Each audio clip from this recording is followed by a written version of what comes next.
Hello, everybody. Welcome to the Reds Rundown podcast, hosted by two lifelong Reds fans and journalists. I'm Rob. He's Joe. And we appreciate you taking the time to join us today in 2026, Joe. We are here, first episode of the new year. It's not first episode of the new season, technically. For us, that'll be a little bit later. We're still in our off-season mode right now, Joe. But I'm really excited to be here in 2026. Red season right around the corner. How are you feeling? How's life? Catch everybody up. I mean, we're going to get to some of the stuff that's happened this offseason, but I am personally okay.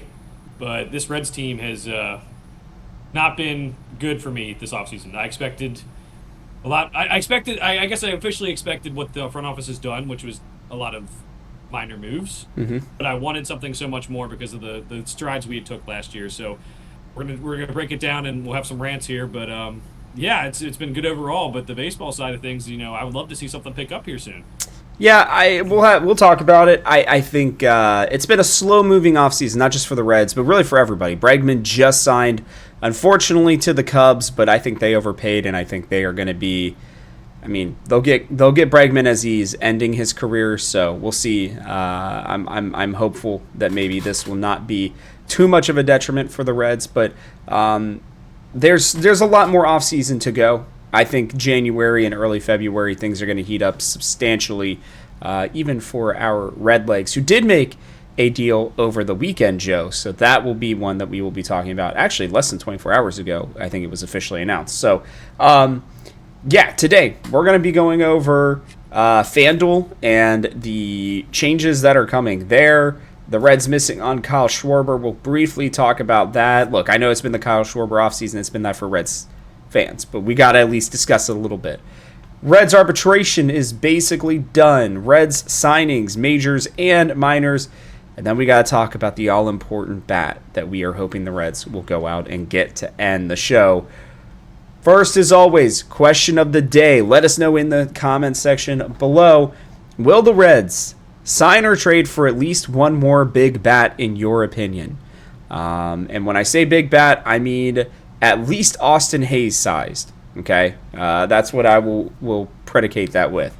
Let us know what you guys think. Joe and I will obviously be discussing that at the end of the show. Make sure you guys like and subscribe as well. We're going to be bringing you guys Reds content all season long.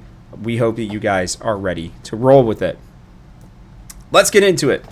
First topic of the day, Joe, FanDuel. Looks like FanDuel is gone. A really big surprise here, honestly. Like, I know that they had been having their struggles, but I thought it sounded like everything had gotten done a couple months ago. Everything was good. Now it looks like the Reds and many other teams are going to be going into the the MLB's system now. I don't know exactly how that's going to work. I don't know if it's going to just be MLB.com, like how you're going to be getting your games. I'm sure they will be announcing that here relatively soon, but I don't know, Joe. What are your thoughts? You probably know a little bit better about what's going on with FanDuel than I do, because I'm very confused at this point. Now that they're gone, explain it to me like I'm 5. Yeah, so they are opting to go with the MLB themselves route, and it makes sense when they have the infrastructure to do this. What this will happen is they're going to keep a lot of the local broadcasters just with the MLB instead of FanDuel, which is good. So, like, if you like John Sadak, like I do, and some of the other guys, that is a good thing. And it's going to be, I think what they're going to do, based on what other teams have done, is you can buy the MLB package as a whole, and you won't be blacked out like you have been. If you bought it before, you couldn't watch Reds games if you're in Cincinnati, and that's something that's tough. But so you can pay the $200, I don't remember exactly what the price is, $250 to watch every game that isn't on national TV. You can do that. I think they're going to make it like a one team only type package that you can do if you just want to watch Reds games, and that'll be a lot less. Maybe like $80 to $100 a month. I don't know exact prices right now, but that's what it's going to look like. So I always get the big MLB package, and then just obviously pay for FanDuel and watch the Reds. But I buy the big one. It is well worth it. They do a really good job of, I think having it so you can watch whatever broadcast you want. You can turn off the TV broadcast and watch the radio broadcast with the game. It's really cool. So That's where they're going to. I do like, as a user standpoint, I like this a lot more. As someone who already buys the big package, I like it too because it's not like I'm paying for a million different subscriptions to watch baseball. I know it's just two, but still, we already have too many subscriptions anyway. Rob, you know that That is Netflix, very true. Amazon, everything. So that's where it's going to be. And again, it's cool where we could keep some of the broadcasters. It seems like, and I think it's an overall win for baseball fans. We'll see how it comes down, but I think that's my early take. We'll see if it changes, but from everything I've seen from before, that's how I would say it.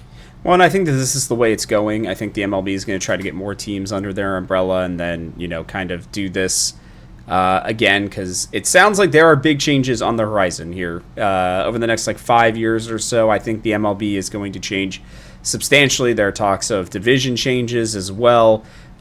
Two expansion teams. Rob Manfred recently was on a podcast or on a radio show somewhere, and basically stated very intently that they plan on getting two more teams here soon. So we will have to see. And he said that they would basically realign divisions as well. I think they're trying to get as much back in house. We'll see with the 2027, agreements, hopefully.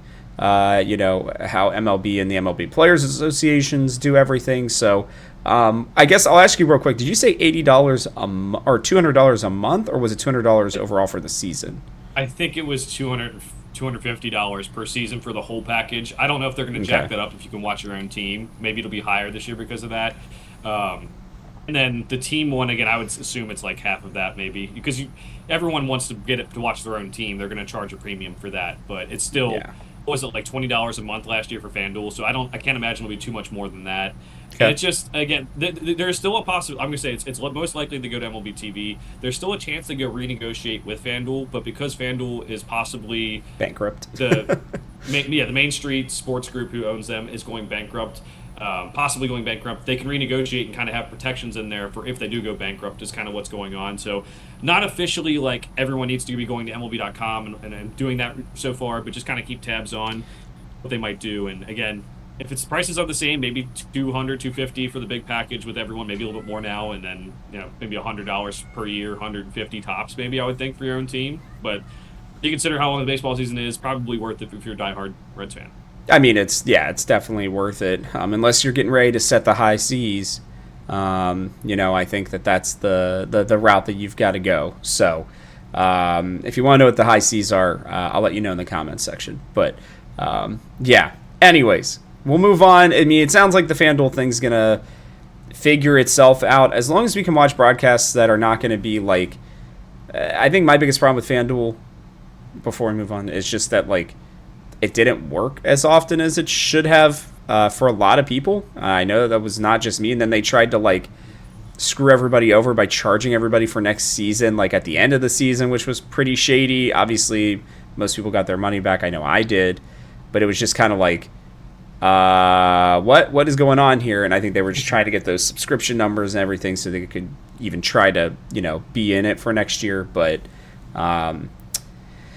yeah, I mean, we'll see. I'm not a fan of FanDuel. I didn't hate it, doing a $5 bet to get, the first 3 months or whatever of the season was pretty easy and nice, but it still was not really worth it in my mind. I don't know if you had the same issue. I don't mind having gambling content part of it, but every inning doing the parlay and this and that, I kind of just, I like to gamble. I like betting on the games, but at some point, can you talk about the baseball instead of, we're going to have a bet of Santiago Espinal to get a single this inning and all that. You know what I mean? It's, and I know that everyone will talk about the FanDuel parlay that, always lost, and there was a couple of times it hit, but, we focus on the baseball a little bit more. And I know that, that's not the broadcaster's fault. They have to do what they're told to do when they work for a company, but that was another plus of going to MLB. I don't think it will probably still have gambling stuff. It's such a big thing, but I don't think it's going to be as prevalent. And I think it'll make the broadcast for just fans who want to watch baseball and everything better. I couldn't agree more. And just so you know, if you guys are maybe fans who are not as connected in terms of what's going on, the Reds will make an official announcement later in the year.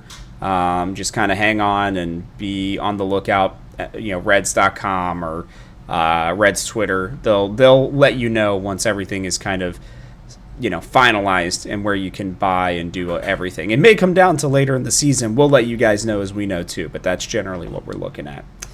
Moving on. The Reds missed on Kyle Schwarber, but they were apparently willing to pay a lot.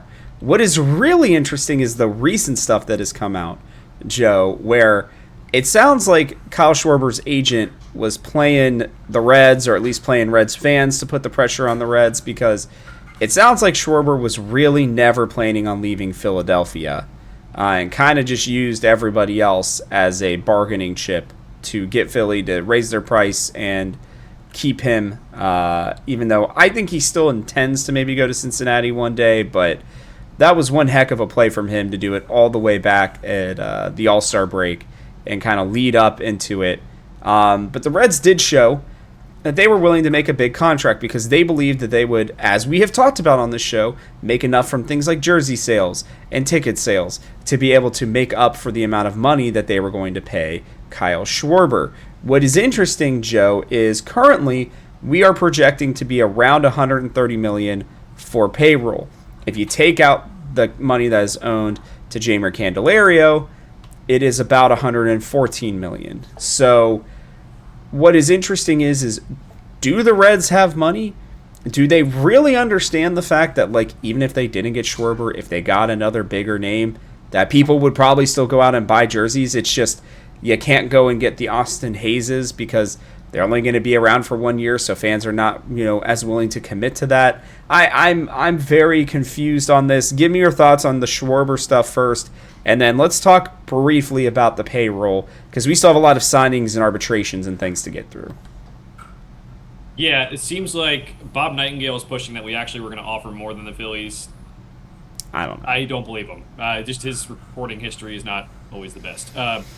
Jeff Passan, I should say, he is saying that we did not come close to the Phillies number, but we were like close enough that if he really wanted to give us a hometown discount, I think that that could have been in the cards. And if he would have said at the end of the day, like, hey, I took the more money, that would have been fine.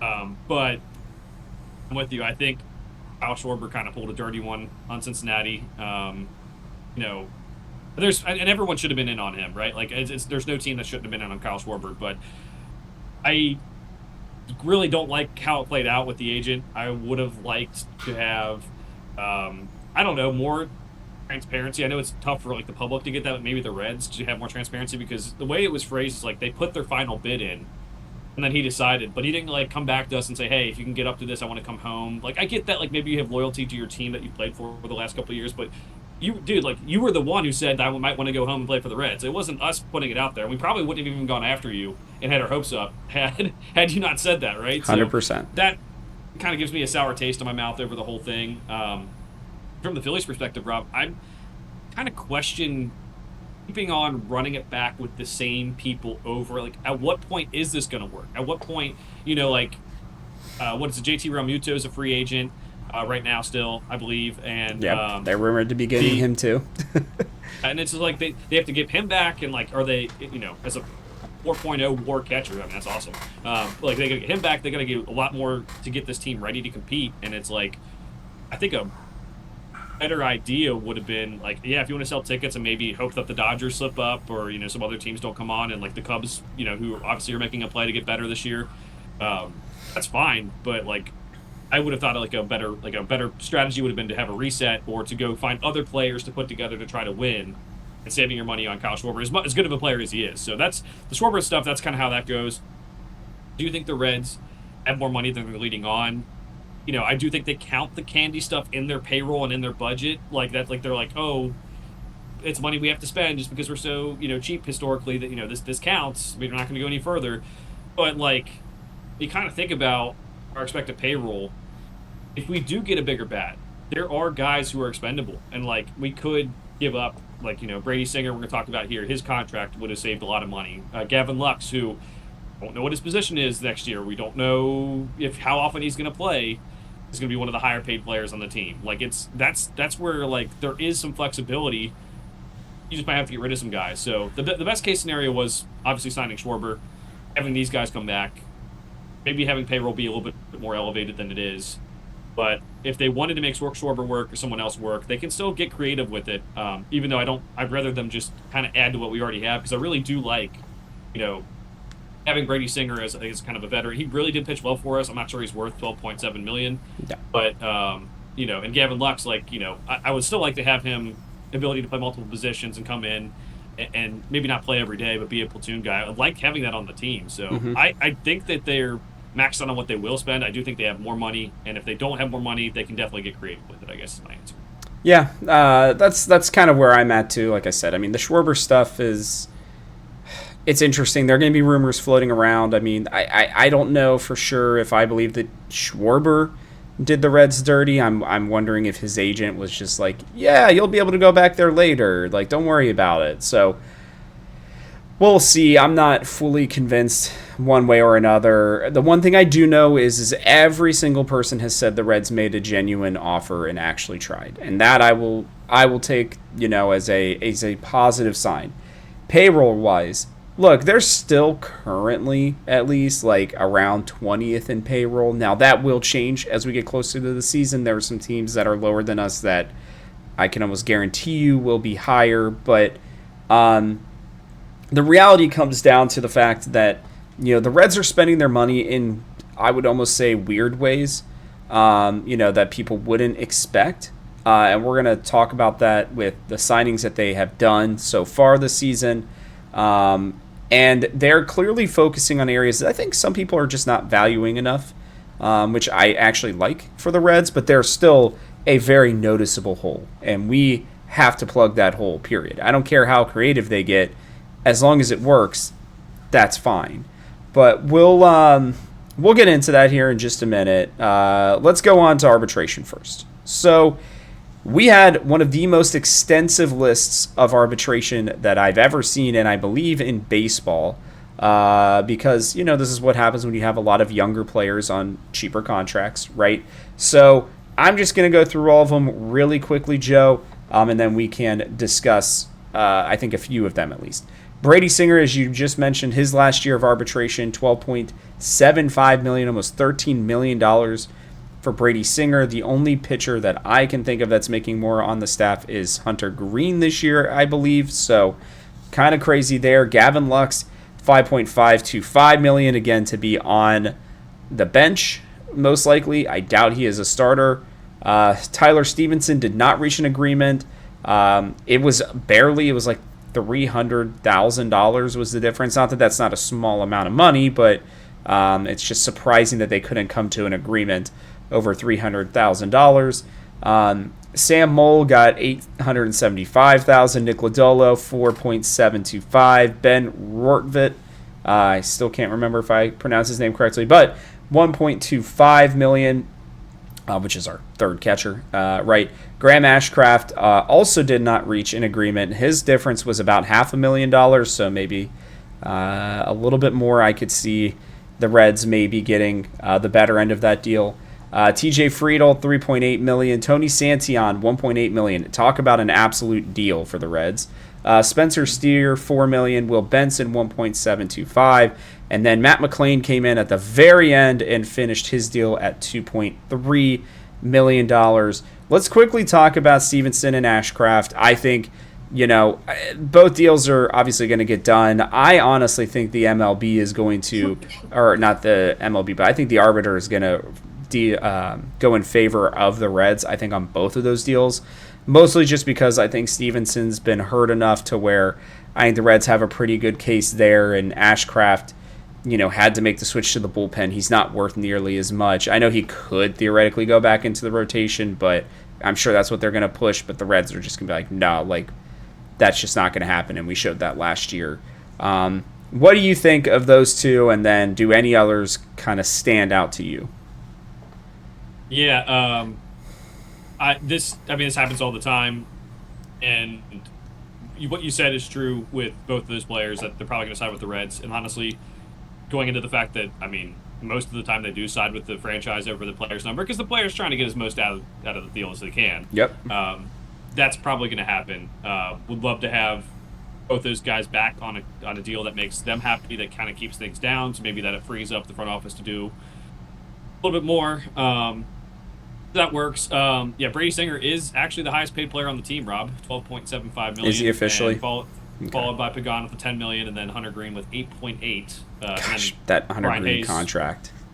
Yeah, Brian Hayes 8.7. So there are some guys who, like, I don't know if they're worth that money that we're paying them. I do like that we have them on the team though. So if you're going to go from that route of, like, maybe I don't know if Brady Singer's worth 12.75 million. I don't know if Pagan's worth 10 million. I don't know if Brian Hayes is worth 8.7. I do know Hunter Green is worth 8.8. So, but I like that we can add to it now and kind of go with it. For the other guys on this list, people might be surprised, like, oh, Gavin Lux, maybe not as good as some of the other guys on the list, and he made 5.25 million or 5.525. That's just like they do it more with service time too. So like he's been one of the guys who's been in the league longer than the other guys. So that's why he's probably making more than like Spencer Steer, some of the other guys down the list. So nothing really stands out to me other than I think that like you said with Santillan, even Lodolo, just for how good they are. I like that we got them at those prices. Yep. I know the Reds are as well. Some of the guys near the bottom of the list, Will Benson, Matt McClain, might seem like a lot to some people based on how they played last year, but I think that's more in line with where that, like, Matt McClain is still worth it at $2.3 million. Trust me. He'd get more on the open market. I guarantee that. He would too. I think he would too, but I think this is. I actually think it's kind of around where his price is, where the open market, to be honest. So I think this is a good price for him. Kind of see how he does, and then next year, if he doesn't do well, then either he makes less money on arbitration, or we agree to a deal where it's way less than we would have ever thought. So it's kind of a win-win with everything here. Again, not too surprising on anything other than just that number for Brady Singer just appears large, but that makes sense when given starting pitcher for so long and all that stuff going into it. Well, and the amount of innings pitched, he's very consistent. And I think that's where we kind of get into trades, right? And so, we will see how you and I are both feeling about trades. But arbitration-wise, I think, the Reds spent quite a bit of money in arbitration, without a doubt. But it's something that has to be done. That's the only way you can kind of run a team at this point. I didn't check to see if the arbitration numbers were higher than they had expected, but generally speaking, they go a little bit higher than I think what the expectations are.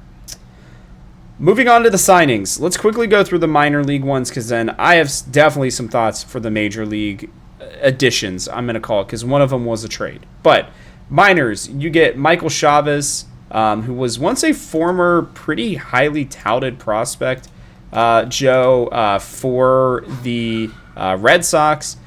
He did have, in his rookie year, a 254, 18 home runs with Pittsburgh back in 22, 229, 14 home runs. He went over international and apparently had been playing pretty well. His stats for Japan, 2025, he hit 293, I guess, for at least half of the season. I don't really know exactly what that is, but his power numbers did go down, but it was just over 12 games. But he hit 171 in the first half of it. So I don't know. I guess they just decided to take a shot on this guy. You also have Junior Marte, who, sorry, I'm pulling this up here real quick, is somebody who has pitched for San Francisco and Philadelphia. He's never really done too much, but does have the ability to strike guys out. Michael Toglia, I think, is actually an interesting one, mostly just because of the fact that while he has not been great for Colorado, he was once a top prospect just in 2024 as well. He did hit 25 home runs. Batting average, though, was less than to be desired, even while hitting in Colorado.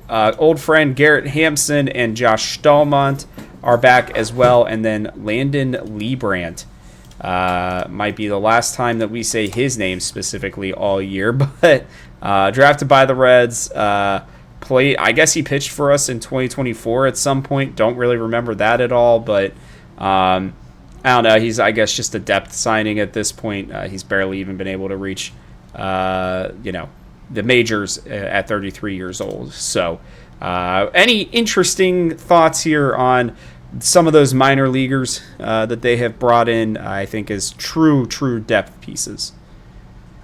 Yeah, the ones that I think people should know, Michael Toglia has some pop in his bat. He played well in AAA last year. He did not play well in the majors. So, can you get him to play better at the major league level? Can you get him to, play? Get some pop in this lineup would be good. But that's obviously, another flyer. And Josh Domont, he was supposed to play for us, had a preseason injury. I think he could have a legit role in this bullpen too. I really do. So I think those are the two I would kind of single out as like the other guys. Maybe they come up. We saw Garrett Hampson last year. That's freaking great that we got him back. It's awesome. But the other guys I think are more like those two guys I mentioned are the ones that like could have a role on this team in a big way this year. I think. Yeah, and I think Chavez too. I think he's done enough in his past career, I think, to be worthy of at least a being thought of. I don't know how much beyond that. He's another high strikeout, low walk guy, but he definitely has some pop. He's I think he's more of a gap pop hitter, but there are a lot of guys who go to Japan or Taiwan or wherever Korean leagues, right, and they kind of figure it out there. Maybe he figured something out that the Reds liked. He was a former first-round pick for the Red Sox, so worth at least taking the stab and throwing him down in AAA and seeing what happens. So, interesting guy to say the least. We've had a couple signings since we were last together about a month ago, Joe. First one that I absolutely love is Mr. Caleb Ferguson. The Reds grabbed their big lefty. I'm going to call him a big lefty, one that they needed, I think, very badly. He's actually from Columbus, which I had forgotten about until right now. I didn't know it when I checked the last time when they were signing. But this dude's been really consistent. 3.58 ERA last year. 2024 was a little rougher for him, 4.64, but throughout the rest of his career, 3.43, 1.82, 2.89, 4.8, and then his rookie season 3.49. This dude gets lefties out. That is going to be his entire job, it seems like, for the Cincinnati Reds, and he is kind of that guy who can do that. He averages about a strikeout an inning, which is not too bad. He didn't as much last year, but with Derek Johnson, Mr. Pitching Wizard himself, I can only imagine that it would get a little bit better for him, but he's just another guy who gets the job done. They got him for $4.5 million. I honestly think that's a pretty good deal for him and for the Reds. And I am generally very happy with this signing. What's funny is his NL and AL splits are very different. He has struggled mightily in the AL, both for the Yankees and he did okay, obviously, for Seattle still. But his NL, every time he's been in the National League, he has done pretty well. Realistically, his Yankees season is his only truly bad one. So, very interested to see what you think about this one, Joe. But this guy's, I think, legit. He's under 30. If he works out and the Reds like him, I could see him being a guy who the Reds could kind of hope to try to keep in, for the next couple years as they start making their runs. Yeah, this is the best signing we've had probably all year. Obviously, a free agent, not one of our own guys, but yeah. He will have a role in this club. I think he is a guy who, one of his worst times is when he played for the Yankees, like you mentioned with the AL stuff. Mm-hmm. And I've mentioned before, the Yankees pitching staff, they do some weird stuff. I don't mind taking chances. Same thing with Sonny Gray all those years ago. They do some weird stuff with their pitchers. Obviously have that weird ballpark where home runs fly out to right field specifically. But I'm okay with taking the chance that that was his one bad thing.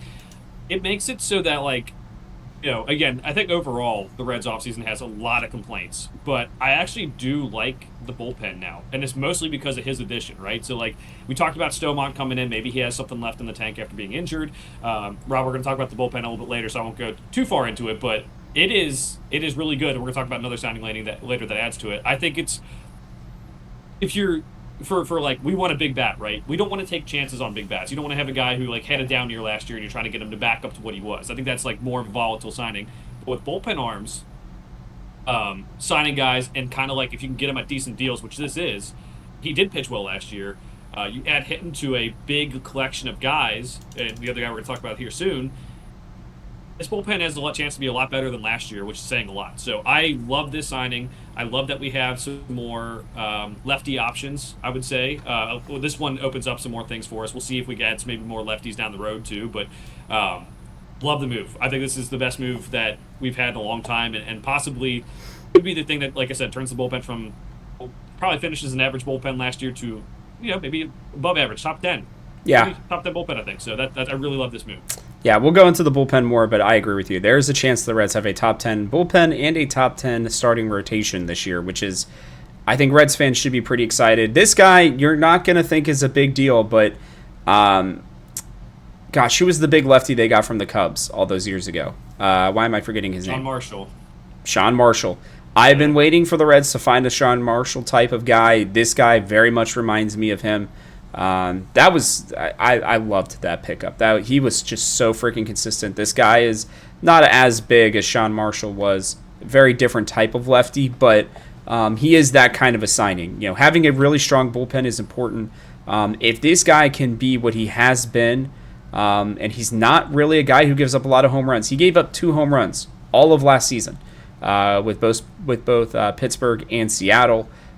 He gave up 5 in New York, but again, that was because, like you said, even for us, right field in New York is just a pop-up away from a home run. But outside of his first 2 seasons, right, he has really brought those numbers down.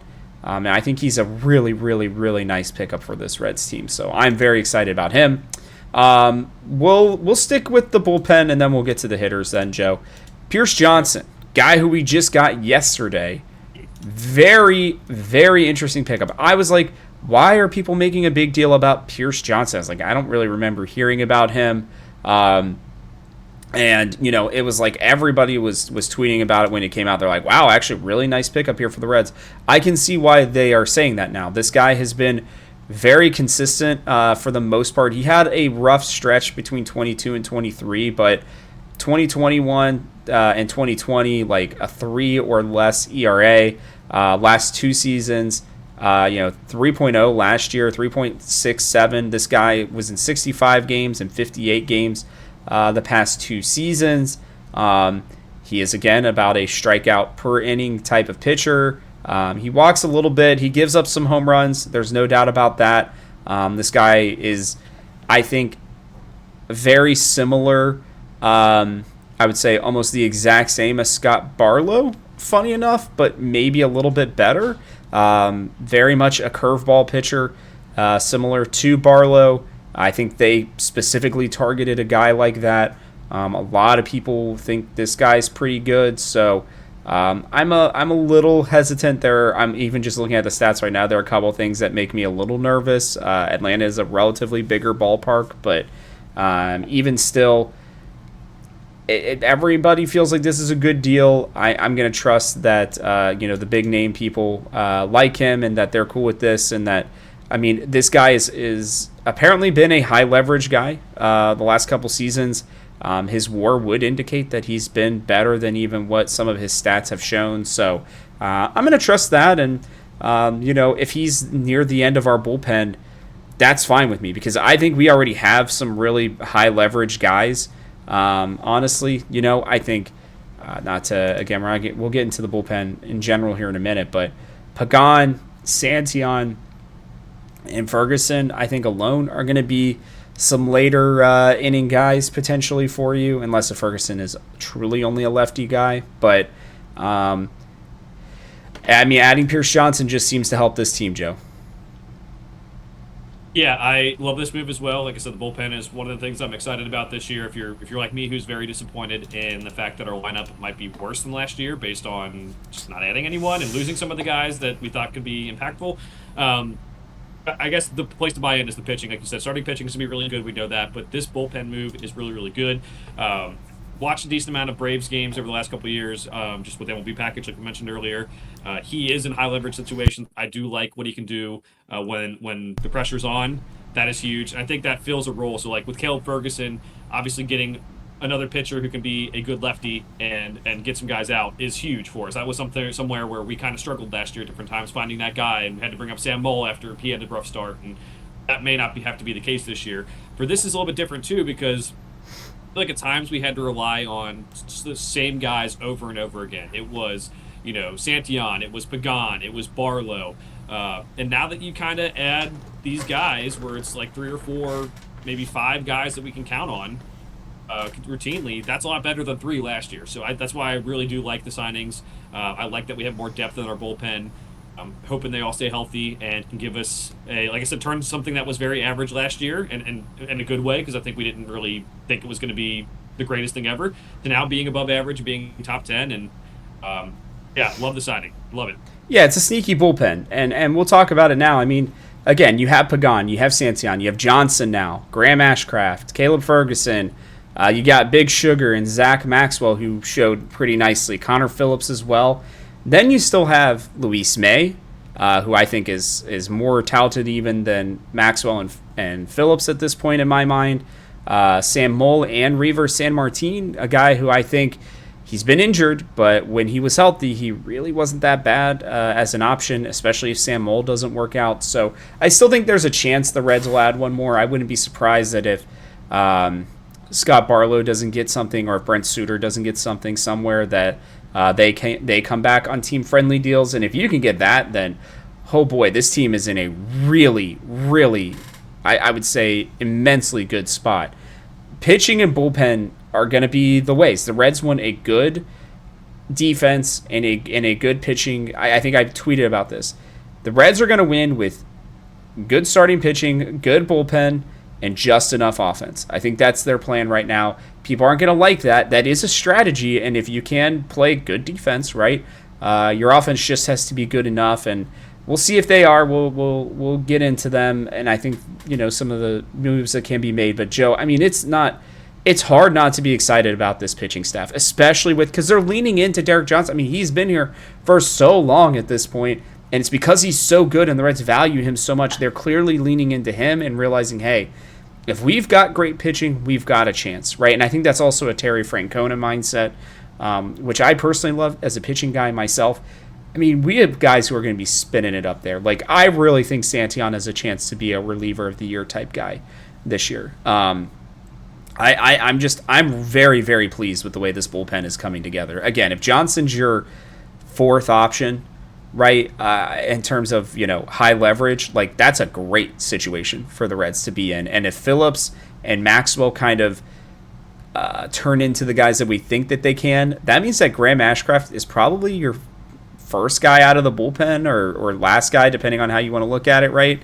And I'm happy with that, right? Like, that's awesome, because he's still pretty solid. Like, instead of having to use Graham in the 7th when things are not going well, you go to Johnson. So that means that then you have Graham to pitch maybe in a game where somebody, isn't having a great start. You can have Graham go in there and go 4th and 5th. You get Ferguson in the 6th, right, when there are too many lefties. And then you go Johnson, Santillan, and Pagan. I mean, you're pretty happy. I mean, really and truly, that is not something to shy away from. The Reds have done a good job of targeting the bullpen. They've put some money into it. And like you said, I really do think that they are arguably a top 10 bullpen, maybe even a little bit better than that, because bullpens can fluctuate. But the Reds are seemingly making good moves with stable guys, which is about all you can ask for. Yeah, we haven't even mentioned Keegan Thompson, who had a rough year last year, but historically has been a guy who can start and be the Well, bullpen. he's on the Rockies now, so. Oh, that's right. Oh, my God. Yeah. Yeah, right. so Wow. he is not available for the Reds anymore.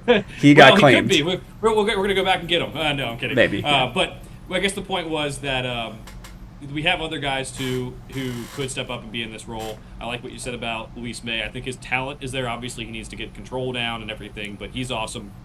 But you're right. I think the reliever market started off like very hot, and people are paying way too much for relievers. And again, I could make the argument that Pagan is not worth the $10 million right now. I could do that. He's just a closer. He pitched well in that role, but there's other guys who can get some good value. I like what we have. I'm not saying anything bad about Pagan, just that's what the value was. Yep. Now the prices are coming down as the offseason comes along, Rob, and there's guys who have WARs who are above 1 that are available. There's guys who like we said with Thompson. Thompson signed with us for 1.3. Arlo, would you come back on a $1.3 million deal because your WAR is about the same as Keegan Thompson was I bet he last would. year? Like that's something that like really could move this thing forward. I like all the guys they have. If they keep it as is, I still really like it. I think it's could be a top 10 bullpen even as it is. But the fact that they could go get that one more guy or could find someone like a Thompson who's a reclamation project that could really move this thing even further. So and again, we talked about it a lot. Just like bullpens. You have guys who have one bad year, right? And then they come back the next year and they're lights out, and everyone's like, "What happened to that guy last year?" And sometimes it's just bad luck. Like this is a lucky sport, and sometimes you give up, you tip your pitches, or something happens, and you fix that, and then you come back and you're better. So there are plenty of guys we can add to make this a team no one wants to play with the pitching, right? With our starting pitchers, with the bullpen. Again, like I would say, bullpen top 10 right now. If you add another key piece, it could move into the top, like you said, top 7-ish range. I don't know how much higher I want to go, but it could be. It could theoretically be top 5. If these guys pan out, it could be a top 5 bullpen, which is what's interesting. So, yeah, I mean, we've got still a decent more to get through, Joe, but I'm just going to... I think that this Reds pitching staff may be the best one that I've ever seen in my lifetime, and that's saying a lot, or at least it has the potential to be. I mean, the Cueto Volquez days, obviously... when they had Mad Matt as well, right? They were good. There's no doubt about that. But like from top to bottom, when your guy that you want to face in the Reds rotation is Brady Singer, that's not great still. Like he still had a pretty good year last year. He's still very consistent. He's going to have those days where he's going to strike out 10. And this bullpen is not going to be any easier to work your way through. So Reds fans should be very excited. This pitching staff has an opportunity to be elite, in my mind. Whether or not they'll get there, I don't know. But I do think they have the opportunity, if everybody's mostly healthy, right, to be an elite bullpen. And that's about all you... When you can still call up... Luis May on most teams would be in their bullpen almost guaranteed. The fact that he's getting pushed out because Connor Phillips has figured it out, because Zach Maxwell looked better than him, and I mean, let's not forget, Maxwell's throwing like 100, right? Phillips has that unbelievable slider, and Luis May can also get up there around 100. When those are like your bottom of the bullpen guys, along with Graham Ashcraft, like you are, said pretty good. Pretty good. and imagine this, Rob, too. Like I will give the Reds credit because last year they did stuff at the deadline and they haven't done that historically. But you get this team and maybe we start off hot. Like again, I think the offense is a big question, and but maybe this pitching staff keeps us to a point where we're in very well in the thick of the playoff race by the trade deadline. We could get another like elite pitcher because that's when they're discounted, and that could really push this thing over the top to be top 5, top 4, top 3, depending on how good the person is. And same thing with the offense too. Like if this pitching staff, because we're going to be relying on the pitching to kind of get us where we want to go, can keep us in room, or at least in contention. Maybe we could get that bat that's like discounted at the trade deadline. And like, yeah, we have to go up prospects, and Reds fans always bitch about the prospects we give up. But if we're going to take a real chance and our pitching staff does pitch as well as it can this year, then yeah, there's still a lot of time to add to this roster. Is what I'm saying, and I'm trying to keep hopes up because the offseason hasn't quite gone the way we wanted. So if you want to hold on to hope, maybe this pitching staff can kind of keep it together until we can add more stuff. There's still time before the season starts to add another bat, and like we said, this bullpen is legit. Yeah, they are no joke. We'll move on. The Reds went out and also got J.J. Bleday, an outfielder, 1 year, $1.4 million. He is a lefty. He is coming off of not very good season the season before, though. Almost 140 hits, 43 doubles, 20 home runs, 60 RBIs on a pretty bad Oakland team. 243. It seemed like he had found himself. He struggled with the Athletics of Sacramento, I guess. In a pretty big way last year. What's interesting to me, Joe, is this feels like a good reclamation project. I know people don't like him here, but this is the kind of guy that you go get to be your 4th or 5th outfielder, and maybe he works his way into a starting spot because he just keeps hitting the crap out of the ball, right? That is an ideal situation for the Reds. I don't mind this deal as long as they're still going out to get somebody else. But this being a guy that you can go give some at-bats to, who can really hit righties, by the way, pretty well, who I think is, I don't know, probably going to hit a few more home runs being here in Cincinnati. I know Sacramento was kind of the same way. That's why he had, he actually had a jump in home run productivity last year compared to his doubles. But he's another gap guy that I think could find a nice home here in Cincinnati. And I don't want him to be our opening day guy, but if they don't get anybody else, he could be the guy you see in left field. We'll have to see. But regardless, he's still pretty strong. I like this pickup for the Reds. And yeah, I mean, again, if he's not the only one they go get, then this looks like a really freaking good deal, because this is probably your Will Benson replacement. And to be honest, he's better than Will Benson in my mind. Yeah, it's kind of the same thing as Will Benson is kind of the way I see it, is like, keeping Will Benson is fine if that's what you want to do. But we have to talk about his usage. Like you said, if this is the only move and he has to play, like I've seen him in a lot of projected opening day starting lineups. I don't like it. I don't like it at all, because that's the plan for the team. But this deal in and of itself is a good deal. If he's your fourth, fifth outfielder, if he's a guy who starts in AAA and then comes up and it helps us at some point, that is perfect for what we should be doing with this spot. And I like the depth move. But if he gets to the point where he is starting opening day, or he is a starting outfielder for us, even in a platoon sense, I think that's a bad situation. He needs to be a guy who plays sparingly to start, and then if he earns it, then play more. So that's exactly 100%. Right. Move is a net positive when I kind of look at it, but at the same time, when you look at how the Reds operate and the fact that he might play more than I would like, it kind of turns into, I don't know if I want this guy playing every day. So that's kind of where I'm at. Well, and that's where the Reds went out and got Dane Myers, Joe, because it almost feels like they have a backup plan for left field as a platoon with Mr. Myers, and he would actually probably be your center fielder based on I have seen and heard that his defense is very good. But he also is a guy who 2024, great season for him, hit 263, not much power there, but showed some stuff last year in a more expanded role. He started off hot, if I remember correctly, but did struggle down the stretch pretty mightily. He's a guy who hits lefties pretty well. Joe, it's pretty funny how that works, huh? And so, he was put into some situations that probably were not ideal for him. This guy, as much as I said that JJ Bleday is a great fourth outfielder, this guy is really and truly a very good fourth outfielder for you.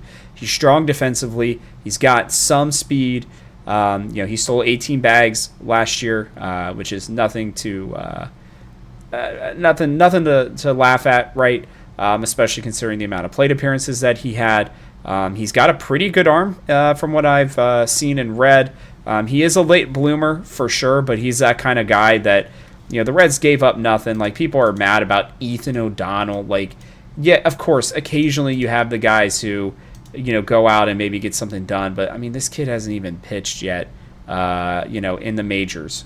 So, we'll see if that really turns into anything whatsoever. And if it does 5 years down the road, then that is what it is. But he's a guy who plays with a lot of passion as well. He seems to be a good locker room guy. And again, to me, these two moves very specifically take up the outfield spots for me, personally, right? These guys are probably, if these guys are your fourth and fifth outfielders, you are very excited if you are a Reds fan, really and truly. I think Dane Myers even still has some options left. I actually think they both might. So there's even a chance that one of them could end up in AAA at some point, Joe. But these feel like depth moves to me. The Reds came out directly after this move and said that they were still looking at outfielders, and rumors started to swirl of a name that we'll talk about in a minute. But for the most part, like, if he is, again, a backup guy, right, who can play in case if TJ Friedel gets hurt, right, he's a pretty good center fielder from the looks of it, that's fine, right? But other than that, like, if he's going to be you're hoping on him and JJ Bleday to be like the godsend platoon, I'm not overly confident in that. But I mean, I guess it's better than what we've had. I don't know. Yeah, I don't know how else to put it. That's really where I'm at. Like, he's not exciting, but I do think as a depth piece, he's pretty solid. Like, we had a problem with bench pieces last year. I don't want to be relying on guys like Blake Dunn currently. Maybe he'll prove me wrong next year and be a guy who can push for a spot, but I'd rather trust somebody like Dane Myers and J.J. Bleday to be in our outfield than guys like that. Yeah, I think similar to Bleday, I do not want him to start over anywhere close to 80 games. I don't want him to start more than maybe 30 games, either him or Bleday. But they're good depth pieces. I think Myers' defense is something that we haven't had in the outfield. We have very good potential good defense in the infield, but the offense in the outfield has been kind of lackluster. And obviously, we have guys like Gavin Lux playing out there who not familiar with the position. I'll give him some grace, even though there were some bad things. We have Marte who's still learning the outfield and had some awesome plays, but this is a move that I think gives us more defensive flexibility. You're going to see him come in the 7th inning a lot, to 8th inning a lot if we have the lead. I think because I think he's probably the best defensive outfielder we have now. I mean, I don't for sure probably I think that's that. I'm sure I'm going through down the list. I mean, unless if Marte, the only way it would be different is if Marte really takes a huge step up, because Marte still has the speed. He's easily got the best arm, I think, in the outfield. But other than that, like a true outfielder, it's definitely Dane Myers. Yeah, and again, it scares me. The bat scares me. That small sample size in 2024, only played 44 games. It scares me. But for what we gave up, I like the move, and it's the same thing as Bleday. I don't think both these guys. I want to get at least one more big bat. That big bat pretty much has to be in the outfield. So if both these guys are on the roster, maybe we have some problems. But I think having one out of Myers, Benson, Bleday, or possibly two is fine. But I don't want these guys to have any sort of role on this team that is like starting or playing in the lineup every day. So that's where I'm at with it. Kind of like you said, it's not something to be excited about if these guys are going to play a lot. I do think they're going to go try to add another outfield bat. And the question becomes, if these guys are 4th or 5th outfielders, perfectly fine. That is cool. Who is your 3rd outfielder? And is that 3rd outfielder, like someone we're probably going to talk about, highly volatile and someone that we don't know how good he's going to be, or is it going to be a legit MLB bat? Even if it's like Austin Hayes, I don't care. But if you have volatility at your 3rd outfield spot and then your 4th and 5th ones, who I like as depth pieces, but also volatile if you put him as a starting outfielder, that's where you get to have some problems, and that's why I'm scared. More so than the fact that I do like both these moves to get Bleday and Dave Myers, even if they are smaller moves. Yeah, and it's interesting. I mean, I wish we had a lot more time because we're running up against it, but there are things that it's just going to come down to: are the Reds going to depend on somebody like Sal Stewart to be their everyday DH? Right? Is that going to be what this comes down to? And I think that's going to be the bigger conversation, Joe, when we're really, really diving into the nuts and bolts of it. But we will do that later. There will be another episode, trust me, where we will do that. Let's get quickly into Reds options here. For power. The Reds need more power. I'm going to run through these real quickly. You can pick what you want to talk about. The Reds are still discussing Luis Robert Jr. That is very much still in play. They have been linked to him now for 2 freaking years. I'd have to imagine his price tag has gone down. I think what the Reds are probably pushing back on is the average yearly value. How much of that are the White Sox willing to eat to get better prospects, right? That's kind of how that would go. Ketel Marte is officially off the trading block. Didn't seem like the Diamondbacks were going to get what they wanted. To be fair, he is arguably the best hitting second baseman in baseball. Maybe arguably the best second baseman in baseball. I think the Reds were definitely in on him, but I just don't think that they were willing to give up. From what it sounds like, Arizona was asking for somebody like Chase Burns, and I don't blame the Reds for not giving up Chase Burns for Ketel Marte. I know a lot of people will be like, what do you mean? You want him to get a bat? They have to give something up. Chase Burns is not a kind of guy that you give up. I'm just telling you right now. Chase Burns is when you have him and Hunter Green at the top of your rotation here in about a year, you are going to be all smiles for the next 4 years, because I think that's how much longer Hunter Green is officially here. There are some trade options as well. I just saw Joe Adell actually had a pretty nice arbitration If the Reds really thought that he could be a guy in left field after his huge season, there are still some free agents available. If you want to go the DH route, you could go Ozuna. If you want to go the DH/first base route, you could go Paul Goldschmidt, Rhys Hoskins. Eugenio Suarez is still out there. There's a world where he agrees to not really play third base very much, or at least be the backup third baseman and just DH. You still have Austin Hayes, Ramon Laureano, Starlin Marte. These are the guys who I would personally consider, even with Marte falling off, that's fine with me. He'd still be at least a guy you could plug in there in left field and then hope that you don't need Bleday and Myers every single day. But I don't know. Where are you at right now, Joe? I personally have a move that I think that they should make. I'll explain why when it comes back around to me. But what are you thinking? Because they have to go get somebody. Who is that person in your mind? Oh, I don't know. At this point, I'll take just about anyone, Rob. It's crazy. All right, for Luis Robert, every single time the Reds and White Sox talk, the White Sox want the freaking moon for this guy. Yep. And I get it because they thought he was going to be awesome. But he is not what you thought he was going to be, so you're not going to get that. So I'm kind of out on trading for him unless they bring the price down. Even in the recent talks, it seems like every time the Reds seem like they're close to a deal, the White Sox well, we actually want this at one extra piece. And it's like someone who's actually pretty good. So don't think that's going to happen. Unless the Reds just get truly desperate, and I hope they don't, because I don't want to take someone like that who's highly volatile. Now, if it's like, hey, the price is good, like, hey, we traded a couple guys that, may or may not work out as prospects, then maybe we can talk about it. But the current asking price is crazy. Yeah, Marte would have been a tough sell. What we had to give up as well, although he is a very good player. Like I said, I like everyone on your list. I know we need power. I even like my guy Luis Arias, who's still out there. I think you can get a lot of guys out. I know you don't, buddy. It's okay. I want someone who can hit the fucking baseball, dude. I'm getting tired of this bullshit. We have guys. Our offense is gonna be shitty. I don't care if he doesn't hit for power. I want someone who puts the ball in fucking play.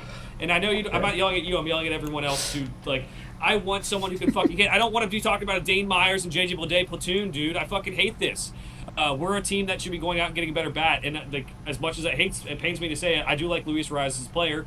And he's going to be way cheaper than some of the guys on this list. And we're not giving up any money. We don't pay money to anyone. It sucks. I hate it. I know. We're not in a good spot. I get it. Arias is just a value that might be there. So I'm with you on the general idea. But, any of these guys would be fine. I really do. There's so many. The thing is about it is there's so many guys out there that aren't even fits for us, but might be fit for someone else who leaves the value down. Like Bo Bichette's still a free agent right now. Yep. Dude, I don't know. There's so many guys who are solid. So I'm okay. Any of those guys. I want to bring back Miguel Andujar. I don't. Me too. Give a shit if he plays bad defense. 1.5 WAR last year, dude. The main point, even if you don't like Luis Arias or hate that we're going to go for possibly a contact bat, is I want someone who can hit the fucking baseball, even if their defense sucks. I want someone who can put it in play. I want someone that might cost us a little bit of money, but not too much money because we missed out on Schwarber. And I don't know exactly how to answer who that person might be because I feel like a trade might be the thing that they try to do because that's what they always try to do because they don't want to pay money out of pocket. They want to trade some of our salary for some of their salary and all that. But man, it's such a. There's so many guys out there that it's so frustrating sitting here on January 12th, and still a lot of time, mind you. But it's so frustrating that we have, like we talked about, Rob, we have a better starting pitching staff this year than last year. All the guys take a step forward, right? You think about all the young guys taking a step forward. Chase Burns possibly being better, and Rhett Lauder coming back. You have this bullpen we just talked about. It could be top 10, top 7 maybe, especially if they add one more piece. And we're sitting here and talking about the Dane Myers and JJ Bleday platoon, all while having Matt McClain, who sucked last year. We had Ke'Bryan Hayes, who doesn't hit the baseball, who I do still like and think he's valuable. Don't get me wrong, Reds fans. And we have an outfield just doesn't have a third spot right now. So I just want someone who can hit the baseball. I would prefer someone like a DH, I guess, who can just put the ball in play and even hits for some power. Maybe like Marcell Ozuna. Again, I don't know the off-the-field stuff as well as maybe other people do, but he would be seemingly a good fit if you're not going to put South Stewart at first base. But I would need this offense to take a tangible step forward. And while I like some of these moves in a vacuum, if you're getting the better deal, and could Michael Toglia be someone who comes up and hits the baseball for us? Sure. I want a legitimate guy who can hit the baseball, and I would prefer power, but if we can't get power, I don't even care, dude. I'm sorry I'm going on a rant here. I just want someone who can put the ball in play, and any of the guys on your list are fine.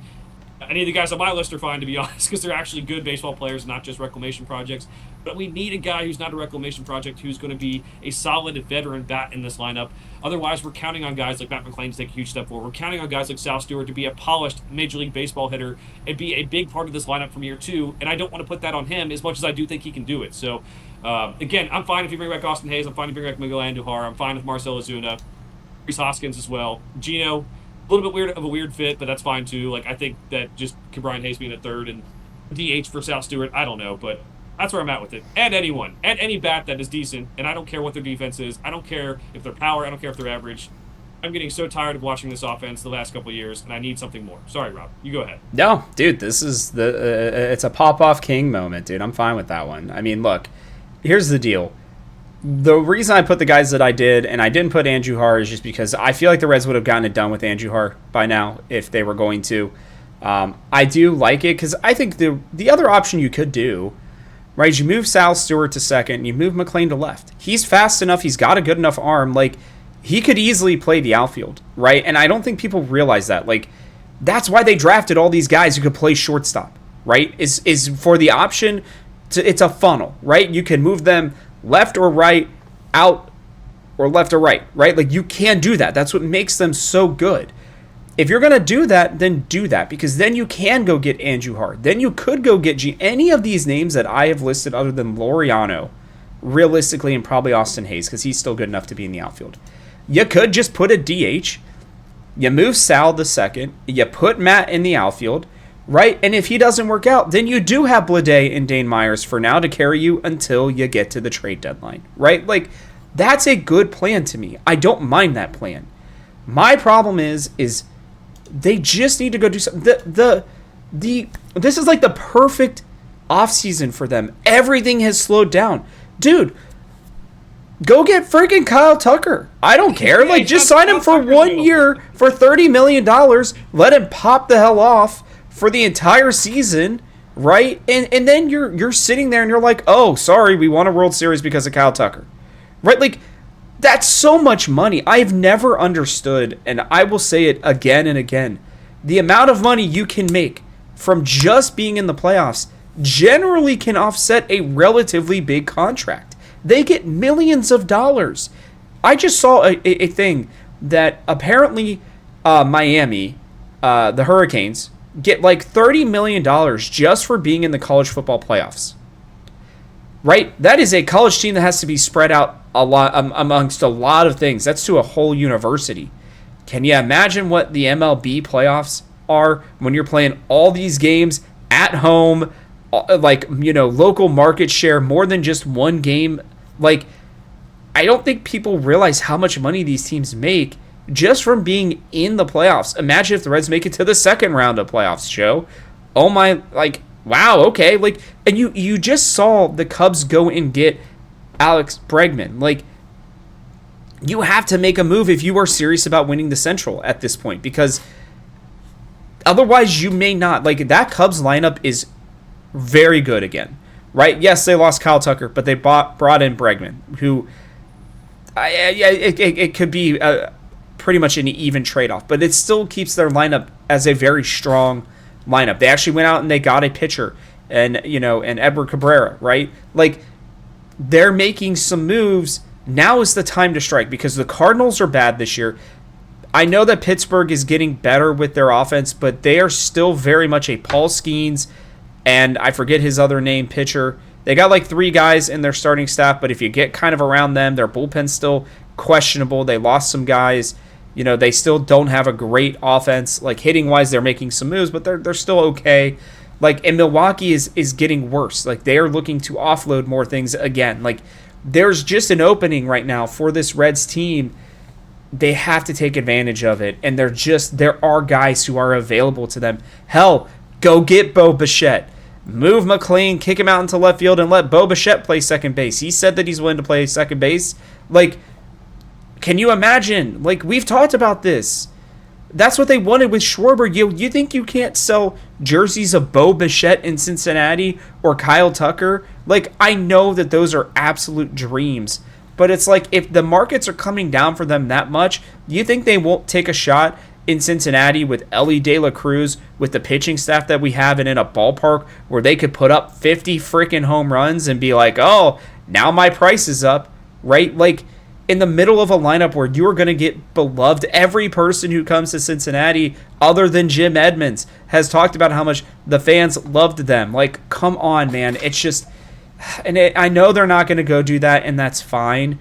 But at least go get Andrew Hart. At least go get Rhys Hoskins, or Gino. Bring back Gino for a feel-good freaking story where you're like, hey, Gino, you are our DH, brother.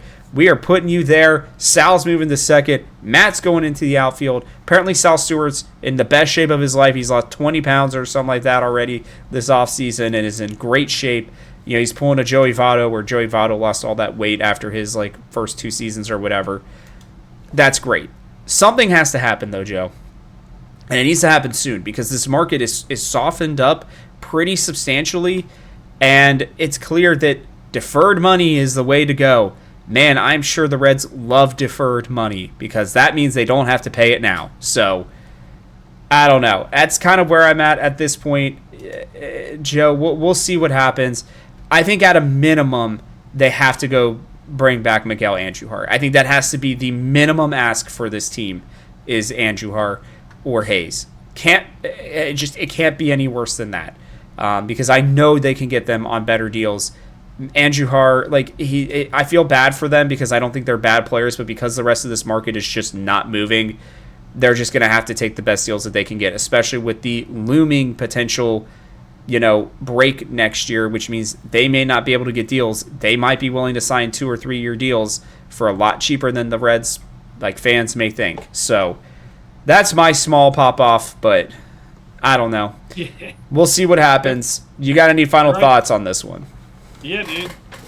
Alonso signed with the Orioles, are the team that has just as bad a reputation as we do for not spending money, and they signed him for 5 years, $155 million. Well worth every penny, I think. He's very much. Why can't we do something like that, man? Why can't we get the best of the best and try to get, I guess at this point, not even the best of the best. Why can't we get Kyle Tucker, man? I don't know. I'm with you. The biggest point that you made, or maybe either of us made, is that there are still a lot of good hitters out there. Are they the top of the class like Pete Alonso, Kyle Schwarber? No. But there's a lot of guys who can take this offense from being not so great last year and inconsistent last year to being more consistent. You need someone who's going to hit the ball consistently, whether for power or average, or optimally both, somewhere in the middle of the lineup to help this team. And that's the crazy part, is guys like Pete Alonso are signing with the Orioles. He could have stayed in a big market. He could have done whatever. There are opportunities to get these guys. It's not crazy, and that's what's so frustrating is like you said, Bo Bichette, you can sell jerseys for him. His dad played here for a year. It did not go over that well. He wasn't the greatest for us, but he was a legend. You have different guys out there that will make this team better, and even if they don't sell jerseys initially, if they play well, they will, and that's what's so frustrating. Again, at minimum, go bring Andujar and Hayes back and just rerun back the same thing. But right now, you're not even doing that. You're just hoping Sal Stewart is better and here for longer, obviously, than he was last year. And like you said, that's the good news. He lost weight. Maybe he can play second base instead. But that does open up some possibilities for us. But that's the frustrating thing is there's still time. They can do it. They can make us all, next episode we do, Rob, we can be sitting here really happy. But for right now, it's just pitching was good last year. We made it better this offseason. Don't get me wrong, and that deserves some credit. But the offense is the thing that really is holding us back, and we need more consistency. So that's why it's so frustrating, and that's why I think we both had our little rants there. I'm excited to see what they do. I really do believe that they are going to do something. I don't know why, but I have just this weird trust. I know a lot of people don't trust Nick Krall, but I'm telling you, this man, one thing that he's been pretty good at is, I think, working within the margins that he has been given. People don't like it. He doesn't make as many moves as I think we would like. But a lot of the times, I think it's because he is being held back more than it is that he is not willing to do things that the Reds fans would like to see. So I'm excited to see what they do. I really do believe they are going to make a move. There are just too many good players out there. I mean, I would literally probably, stab myself in the foot or something like that if they went out and got Luis Arraez, but at least they would do something. So I just somebody who's good. I do not care who it is, but just go get somebody who is good, who, like you said, can hit and hit consistently That's all we're asking for. We don't need it to be much more than that. The fact that we're willing to be okay with Austin Hayes and Miguel Andujar again is fine. Again, with Sal Stewart in this team and with the backups that they have signed, the team does get better. They absolutely do. It would be hard to admit, but it is true. Spencer Steer is probably going to be better next year because I think they're going to absolutely just keep him at first base. This team is defensively going to be very, very strong. They're going to be very good pitching. They just need a little more hitting. You can't rely on Sal Stewart to fix all your woes. He's going to probably either start out hot or struggle a little bit and figure it out. It's going to be one way or the other for sure. He is not going to be that consistent bat yet. I know he hit 5 home runs in like 18 games or whatever it was, but that's not going to be the pace he's going to have next year. He is not going to be a kid who I think is going to hit 40-plus home runs in his first full season. I could be wrong. I would love to be wrong on that. I think he's more 25 to 30 maybe and strikes out a good bit and bats like 220. That's not enough. You need more, and you need more consistently. That doesn't mean Sal's not going to be amazing in the future. It's just the more you play, the more teams figure you out, the harder it gets. And trying to rely on him to be that big bat behind Ellie right away, I think, is a disservice to him. So we will have to see.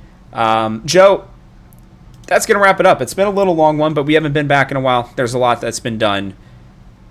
Let's send him out with some wise words from Joseph. What do we got? Fun facts. We got Jeff Brantley, Ohio Sportscaster of the Year. Congratulations to the Cowboy. Well-deserved after a long time of good work. Always enjoy when he's on the broadcast and give specifically some good insights about pitching, so good for him.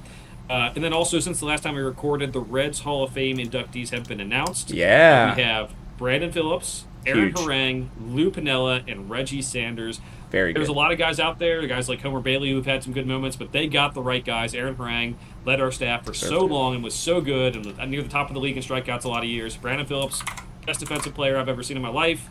Such a good big part of those playoff teams. I'm glad that maybe that he is kind of getting over with the Reds together. They're getting over whatever happened in the past at the end of his career. Lou Piniella, obviously, 1990 World Series. And Reggie Sanders, a big part of some of those 90s teams, dude. So I thought they got some really good Hall of Famers. I will be very excited to see all those guys be enshrined. Yeah, especially for BP, man.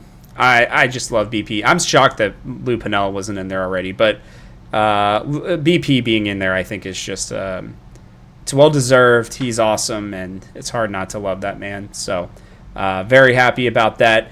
We will be back in a couple of weeks, and we will be starting very soon, Joe, our regular season weekly podcasts.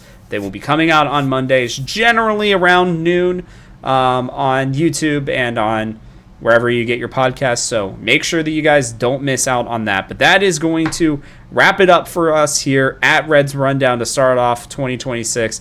Thanks for watching, and from our house to yours, we'll catch you guys on the next one.